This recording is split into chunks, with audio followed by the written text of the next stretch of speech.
With those few words, let me call upon the Deputy Auditor General. Thank you.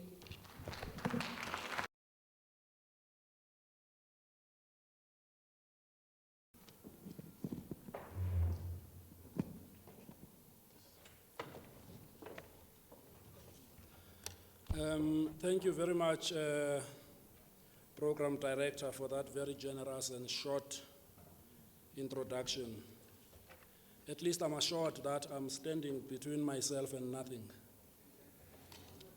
In the sense that the only thing that perhaps you will worry about is how you get quicker home. So I will try and align what I'm going to talk about to that expectation. At the very outset, let me, on behalf of the whole of the Auditor General, South Africa, thank Nkongi Incorporated for inviting us for the second time at the staging of this second Audit Committee conference. We think that this is of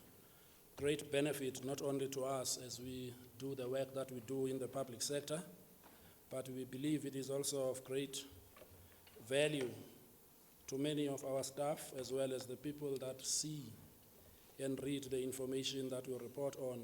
an annual basis. The benefit of having come here earlier before my slot was so that I could be able to pick up the line of engagement and the things that people are talking about today. And one thing that struck me, and I've seen it a couple of weeks ago as well when the Audit Office released their audit outcomes on municipalities, there was a lot of debate about this difference between clean and qualified audits. And it looks like it's an interesting area that people haven't come across before, because when they achieve when they achieve unqualified audit outcomes, they sometimes think that they have arrived, and they have arrived fully at the desired destination. It might just help to spend a minute or two just drawing attention to the gap. And for us, the gap is really about saying, if we simplify it, when we look at an institution that we claim to have achieved a clean audit,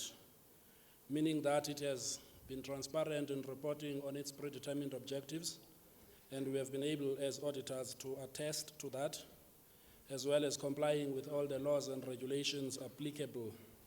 to matters of financial management. Those institutions that also ensure that they can account for the financial resources entrusted on them are likely to be the ones that get clean audits.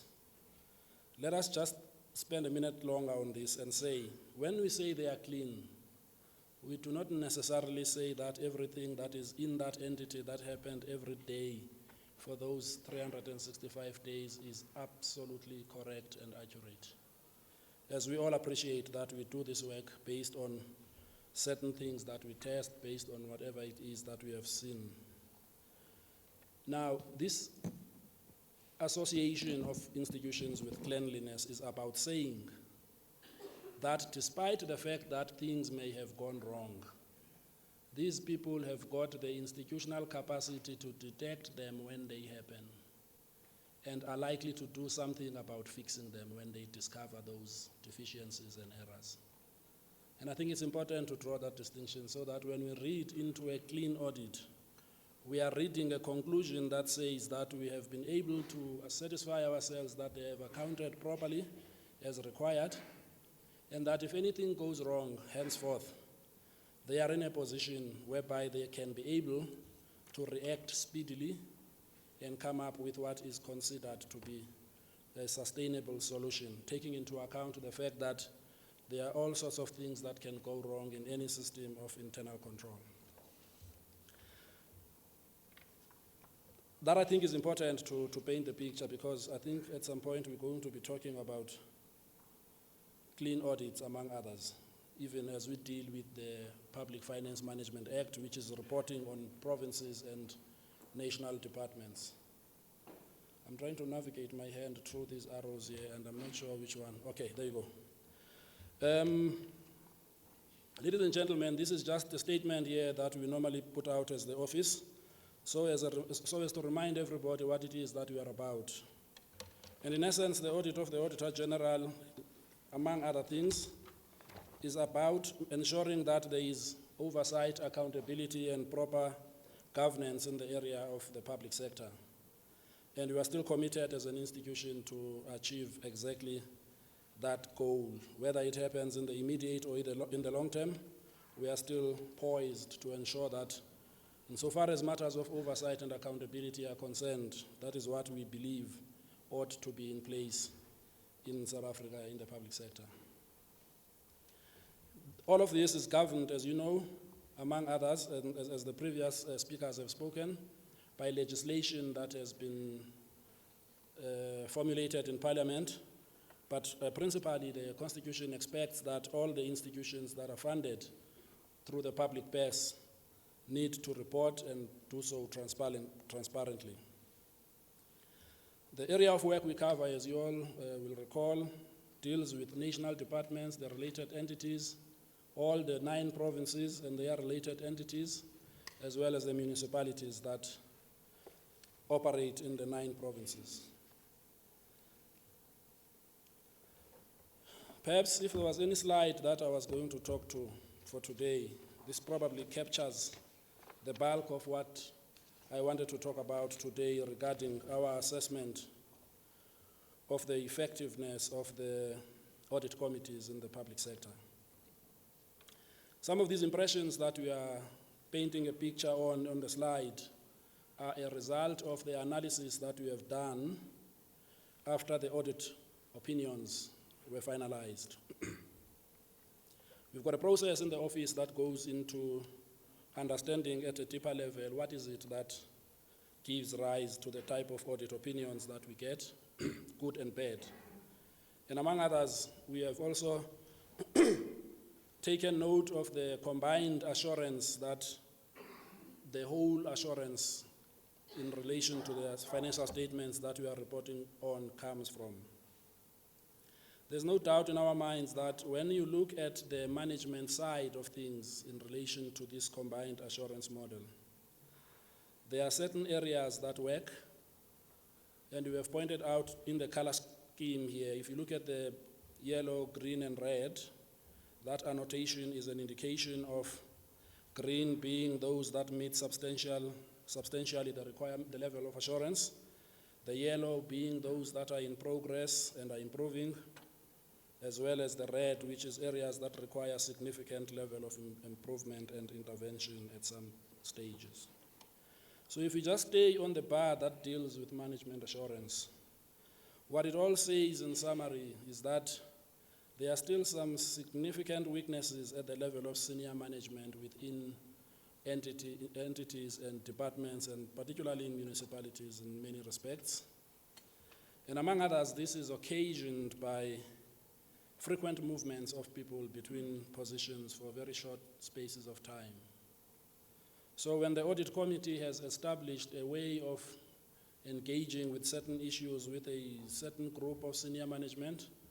before they know it, 2-3 meetings down the line, those people are now no longer in place, and so they must now start afresh again and try to re-establish the relationship that they have been working on with the senior management that was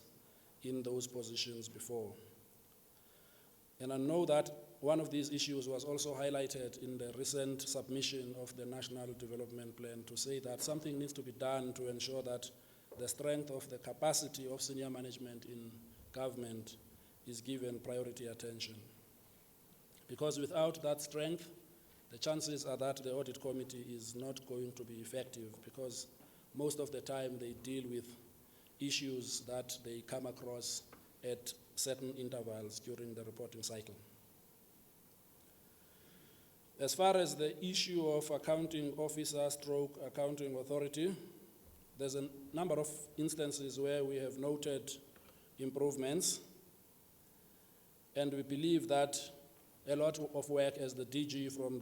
Public Enterprises has indicated, is underway to strengthen the capacity of the accounting officer to deal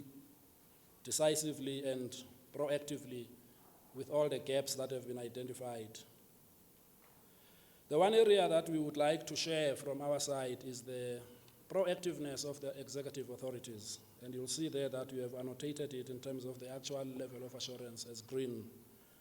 We as an office had undertaken over the last 3-4 years a process where we engage with each of the ministers in their portfolios to highlight to them the issues that at a leadership level as political leadership that they need to embrace. Among these things is the setting up, for example, at DPE, as reflected earlier, of the shareholder unit. Many of the ministries have been very proactive and responsive in making sure that what we bring to their attention is actioned.